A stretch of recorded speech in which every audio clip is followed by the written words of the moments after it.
بسم اللہ الرحمن الرحیم۔ حضور اکرم صلی اللہ علیہ وآلہ وسلم کی حیات مبارکہ میں ایک ایسا بھی سال آیا کہ جب آپ کی شریک حیات حضرت خدیجہ اور آپ کے چچا جان حضرت ابو طالب انتقال فرما گئے۔ تب آپ صلی اللہ علیہ وآلہ وسلم غم زدہ رہنے لگے۔ پھر ایک رات اللہ پاک نے اپنے محبوب صلی اللہ علیہ وآلہ وسلم کو اپنی ملاقات کے لیے بلا کر آپ کی زندگی میں مسرت بکھیر دی۔ نبی اکرم صلی اللہ علیہ وآلہ وسلم حضرت ام ہانی رضی اللہ تعالی عنہا کے مکان میں آرام فرما رہے تھے کہ یکا یک چھت پھٹی اور جبرائیل امین اترے۔ ان کے ہمراہ دیگر فرشتے بھی تھے۔ نبی اکرم صلی اللہ علیہ وآلہ وسلم کو جگا کر مسجد حرام لے جایا گیا۔ وہاں آپ کے سینہ مبارک کو چاک کر کے قلب اطہر کو آب زمزم سے دھویا گیا۔ بعد ازاں آپ کی سواری کے لیے ایک بہشتی جانور لایا گیا اور مسجد اقصی کی جانب روانہ ہوئے۔ اس راستے میں آپ کو عجائبات دکھلائے گئے۔ مختلف اقوام اور مختلف لوگ اپنے گناہوں کی وجہ سے مختلف سزاؤں میں مبتلا تھے۔ مسجد اقصی پہنچ کر آپ صلی اللہ علیہ وآلہ وسلم نے انبیاء کی امامت فرمائی۔ اس کے بعد ملائکہ کی معیت میں آسمانوں کی جانب روانہ ہوئے۔ جدید دور میں انسان آسمان کی خلاؤں کا بس 5% حصے کے بارے میں معلومات حاصل کر سکا ہے۔ اس کے باقی 95% حصے کے بارے میں اللہ کے علاوہ کسی اور کے پاس علم نہیں ہے۔ اس حصے کے بارے میں جانکاری حاصل کرنا انسان کے بس کی بات ہی نہیں۔ انسان چاند، ستارے اور سورج کی جانکاری حاصل کر چکا ہے۔ اس سے آگے جانے کے لیے انسان کی ہمت جواب دے چکی ہے۔ اس کے آگے ہمارے نبی اکرم صلی اللہ علیہ وآلہ وسلم کی معراج سے معلومات حاصل کی جا سکتی ہے کہ اس کے آگے کیا ہے۔ جب نبی کریم صلی اللہ علیہ وآلہ وسلم حضرت جبرائیل علیہ السلام کے ساتھ آسمان کے پہلے دروازے پر تشریف لے گئے تو وہاں آپ صلی اللہ علیہ وآلہ وسلم کے انتظار میں ایک فرشتے کی ڈیوٹی لگی ہوئی تھی۔ جب نبی اکرم صلی اللہ علیہ وآلہ وسلم اس کے پاس گئے تو اس فرشتے نے حضرت جبرائیل علیہ السلام سے دریافت کیا کہ اے جبرائیل علیہ السلام، یہ کون ہے؟ حضرت جبرائیل علیہ السلام نے فرمایا، یہ محمد رسول اللہ صلی اللہ علیہ وآلہ وسلم ہے۔ اس فرشتے نے نبی اکرم صلی اللہ علیہ وآلہ وسلم کو فرمایا، حضرت محمد صلی اللہ علیہ وآلہ وسلم کے بارے میں اللہ کی طرف سے ہم کو خبر مل چکی ہے۔ آپ صلی اللہ علیہ وآلہ وسلم آسمان کے اس دروازے سے اندر جا سکتے ہیں۔ اس دروازے کے اندر داخل ہونے کے بعد آپ صلی اللہ علیہ وآلہ وسلم نے بے شمار فرشتوں سے ملاقات کی۔ یہ فرشتے زیادہ تعداد میں سجدے کی حالت میں تھے۔ یہاں ایک بزرگ کو دیکھا تو حضرت جبرائیل علیہ السلام نے فرمایا، اے اللہ کے نبی صلی اللہ علیہ وآلہ وسلم، یہ حضرت آدم علیہ السلام ہے۔ حضرت آدم علیہ السلام کے ارد گرد لا تعداد انسان تھے۔ نبی اکرم صلی اللہ علیہ وآلہ وسلم نے دیکھا کہ حضرت آدم علیہ السلام جب دائیں طرف نظر دوڑاتے تو ہنس پڑتے، جب بائیں طرف دیکھتے تو غمزدہ ہو جاتے۔ حضور پاک صلی اللہ علیہ وآلہ وسلم کے دریافت کرنے پر حضرت جبرائیل علیہ السلام نے فرمایا، یہ حضرت آدم علیہ السلام کی اولاد ہیں۔ حضرت آدم علیہ السلام کے دائیں طرف والے وہ لوگ ہیں جو نیک کام کرتے رہے ہیں، اور بائیں طرف وہ لوگ ہیں جنہوں نے ہمیشہ اللہ کی رضا کے مخالف زندگی بسر کی ہے۔ اس سفر کے دوران آپ صلی اللہ علیہ وآلہ وسلم نے بے شمار قسم کے لوگوں کو دیکھا جو کہ خوش بھی تھے اور جن میں سے لوگ کافی تکلیف کا سامنا کرتے ہوئے بھی دیکھنے کو ملے۔ آپ صلی اللہ علیہ وآلہ وسلم نے ایک گروہ ایسا دیکھا جو اپنے ہونٹوں کو کاٹ رہا تھا۔ آپ صلی اللہ علیہ وآلہ وسلم نے حضرت جبرائیل سے پوچھا، یہ کون لوگ ہیں جو اس گناہ میں ملوث ہوئے؟ حضرت جبرائیل علیہ السلام نے فرمایا، یہ وہ لوگ ہیں جو دوسروں کو نیک کام کرنے کی تلقین کرتے رہے لیکن خود اس پر عمل پیرا نہ ہوا کرتے تھے۔ نبی اکرم صلی اللہ علیہ وآلہ وسلم نے زنا کاری کرنے والے گروہ کو بھی دیکھا جو کہ سخت عذاب میں پڑے ہوئے تھے۔ یہاں پر آپ صلی اللہ علیہ وآلہ وسلم نے یتیم کا مال کھانے والے، گالی گلوچ کرنے، رشوت خور، بندوں کے حقوق مارنے والوں کو بھی دیکھا جو اپنے کیے کی سزا بھگت رہے تھے۔ اس کے بعد آپ صلی اللہ علیہ وآلہ وسلم دوسرے آسمان کی طرف بڑھے جہاں آپ صلی اللہ علیہ وآلہ وسلم نے دو نوجوانوں کو دیکھا جس کے بارے میں حضرت جبرائیل علیہ السلام نے آپ صلی اللہ علیہ وآلہ وسلم کو فرمایا، اے اللہ کے نبی صلی اللہ علیہ وآلہ وسلم، یہ حضرت یحییٰ اور حضرت عیسیٰ علیہ السلام ہے۔ اس کے بعد آپ صلی اللہ علیہ وآلہ وسلم کی نظر ایک درخت پر پڑی جس پر لاتعداد پتے تھے، جن کے عین سامنے ایک فرشتہ کھڑا ہوا تھا۔ نبی اکرم صلی اللہ علیہ وآلہ وسلم نے حضرت جبرائیل علیہ السلام سے دریافت کیا کہ یہ کون ہے؟ حضرت جبرائیل علیہ السلام نے فرمایا، اے محمد صلی اللہ علیہ وآلہ وسلم، یہ ملک الموت ہے۔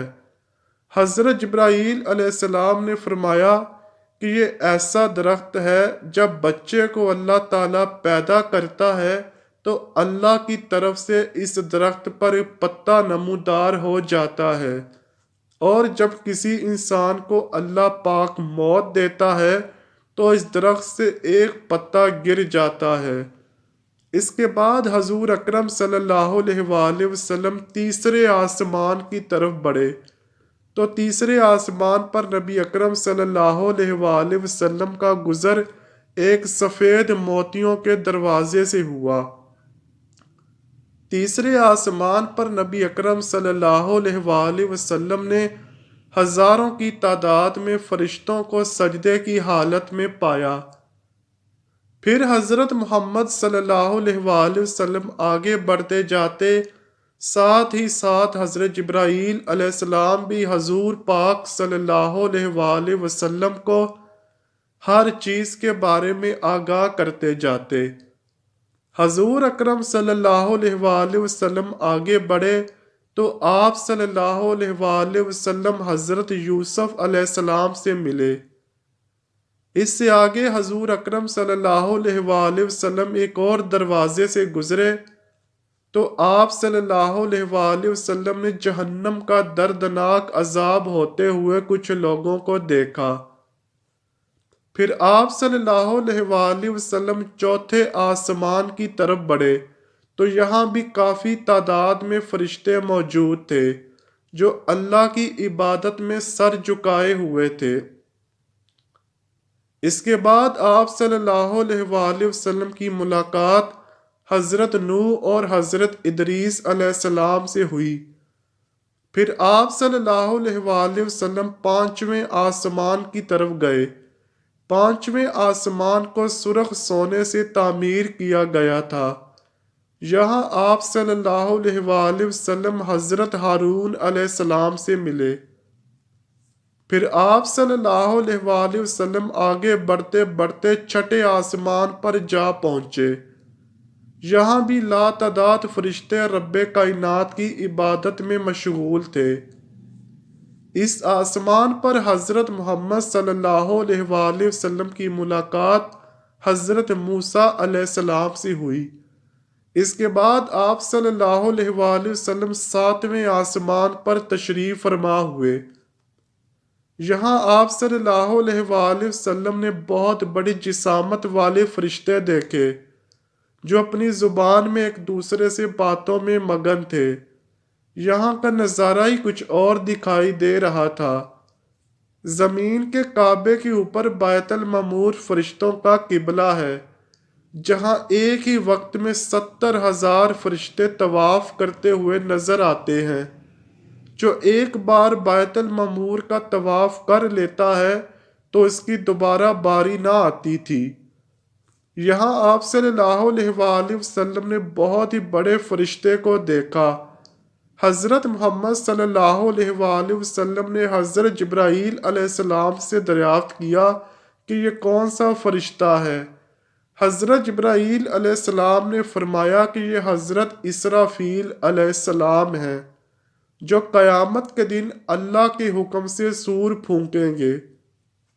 سور پھونکنے کی وجہ سے قیامت برپا ہوگی اور ساری دنیا تباہ و برباد ہو کر رہ جائے گی۔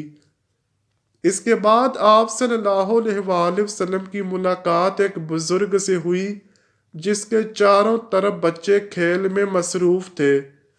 آپ صلی اللہ علیہ وآلہ وسلم نے پوچھا یہ کون ہے؟ آپ صلی اللہ علیہ وآلہ وسلم کو بتایا گیا یہ حضرت ابراہیم علیہ السلام ہے۔ پھر نبی اکرم صلی اللہ علیہ وآلہ وسلم سدرۃ المنتہا کے مقام پر پہنچے۔ اس مقام کے بارے میں نہ کوئی فرشتہ جانتا ہے، نہ ہی کوئی نبی یا رسول اس کے آگے جا سکتا ہے۔ اس پر جنت ماوا ہے جس کا ذکر سورہ نجم میں کیا گیا ہے۔ حضور اکرم صلی اللہ علیہ وآلہ وسلم وہاں سے جنت میں تشریف لے گئے۔ یہاں آپ صلی اللہ علیہ وآلہ وسلم نے ہر طرح کی سہولت اور آرام و آرائش دیکھا جو کہ کسی اور جگہ پر موجود نہ تھا۔ اس کے بعد نبی اکرم صلی اللہ علیہ وآلہ وسلم اور حضرت جبرائیل علیہ السلام آگے بڑھے تو حضرت جبرائیل علیہ السلام نے آگے جانے سے انکار کر دیا اور فرمایا اے اللہ کے نبی صلی اللہ علیہ وآلہ وسلم، اگر میں اس کے آگے گیا تو میرے پر جل جائیں گے، میں اس کے آگے ہرگز نہیں جا سکتا۔ حضرت جبرائیل علیہ السلام کو وہاں ہی چھوڑ کر آپ صلی اللہ علیہ وآلہ وسلم آگے بڑھ گئے تو آپ صلی اللہ علیہ وآلہ وسلم کو ایک قلم کے لکھنے کی آواز سنائی دی۔ اس کے آگے بڑھے تو آپ صلی اللہ علیہ وآلہ وسلم کے ارد گرد نور ہی نور پھیل گیا۔ جہاں پر نبی اکرم صلی اللہ علیہ وآلہ وسلم کی ملاقات اپنے رب کریم سے ہوئی۔ اللہ پاک نے نبی اکرم صلی اللہ علیہ وآلہ وسلم کو اس ملاقات میں بے شمار نعمتوں سے نوازا۔ انہی نعمتوں میں سے اللہ کی سب سے نایاب نعمت 5 وقت کی نماز تھی۔ اس کے بعد آپ کا سفر ختم ہو گیا، پھر آپ صلی اللہ علیہ وآلہ وسلم کو زمین پر لایا گیا تو آپ صلی اللہ علیہ وآلہ وسلم کا بستر اسی طرح لگا ہوا تھا جس طرح آپ صلی اللہ علیہ وآلہ وسلم اس کو چھوڑ کر گئے تھے۔ نبی اکرم صلی اللہ علیہ وآلہ وسلم کو یہ سارا سفر چند لمحے میں کروایا گیا۔ آئنسٹائن کا نظریہ ہم کو یہ معجزے کو سمجھنے میں ہماری مدد کرتا ہے۔ اگر کوئی بندہ نوری رفتار کے ساتھ سفر کرتا ہے تو اس پر وقت تھم جاتا ہے۔ یہ بات تو حدیثوں سے ثابت ہوتی ہے کہ نبی اکرم صلی اللہ علیہ وآلہ وسلم کے لیے براق کی سواری بھیجی گئی تھی، جبکہ براق کے معنی برق کے ہیں اور براق کو 3 برق مانا جاتا ہے جس کے معنی روشنی کے ہیں۔ روشنی کی رفتار 1,86,000 میل فی سیکنڈ ہوتی ہے، اور اس طرح براق کی رفتار کا حساب 3 گنا زیادہ لگایا جائے کہ کتنی رفتار کے ساتھ نبی اکرم صلی اللہ علیہ وآلہ وسلم کو معراج کی رات سیر کرائی گئی۔ اس لحاظ سے براق کی رفتار کم سے کم 5,58,000 میل فی سیکنڈ ہوگی۔ آئنسٹائن کی تھیوری کو مد نظر رکھتے ہوئے معراج شریف کا سائنسی مطالعہ کیا جائے تو اس واقعے کی سچائی سائنس سے بھی واضح ہو جاتی ہے۔ اللہ اکبر۔ اللہ پاک مجھے اور آپ کو نیک اعمال کرنے اور برائیوں سے دور رہنے کی توفیق عطا فرمائے۔ آمین یا رب العالمین۔